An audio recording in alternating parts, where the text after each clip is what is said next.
আজকে আন্তর্জাতিক মাতৃভাষা দিবস উদযাপন এবং বার্ষিক ক্রীড়া প্রতিযোগিতায় এই পর্যায়ে কুইজ প্রতিযোগিতায় অংশগ্রহণ করার জন্য আসতে মার্কাজুল তাহফিজ ইসলামী একাডেমির প্রথম শ্রেণীর ছাত্র সাইফুল ইসলাম।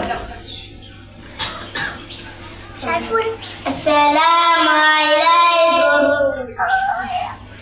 সাইফুল ইসলাম, সঠিক প্রশ্নের উত্তর দিবেন। ইসলাম ধর্মের নবী কে? হযরত মুহাম্মদ সাল্লাল্লাহু আলাইহি ওয়াসাল্লাম।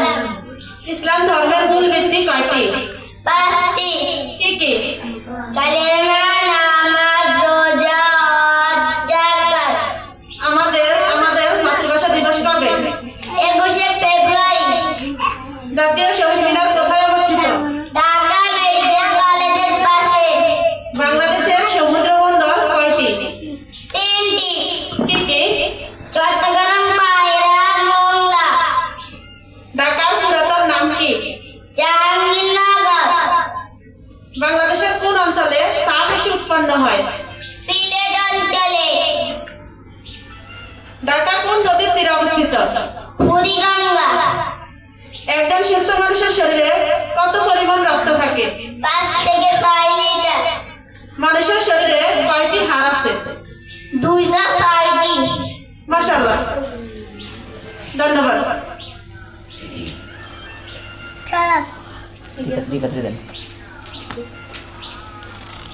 রিপোর্ট আসে সামনে।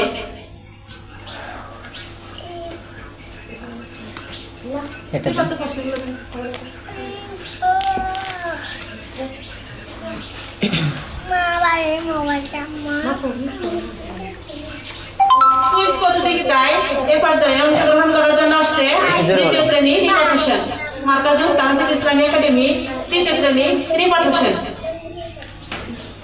আল্লাহ তাআলার পরিচয় কি? আল্লাহ তাআলার পরিচয় তিনি কারণ তা কোনো আল্লাহ তাআলার পরিচয় তা তিনি কারণ তিনি কারণ মুখে নাম তার কোনো শরীক নেই। এত নার্ভাস হয়ে না, আস্তে বলবো। মানুষকে আল্লাহ কেন সৃষ্টি করেছেন? তালিবের করার জন্য। আরো সামনে আসো। পৃথিবীতে প্রাকৃতিক বিপদ আপদ কেন হয়? মানুষের গুনাহের কারণে। আল্লাহর ইবাদত করলে কি লাভ হয়? আল্লাহ তাআলা আমাদের উপর খুশি হয়ে মৃত্যুর পর জান্নাত দিবেন। মুহাম্মদ শব্দের অর্থ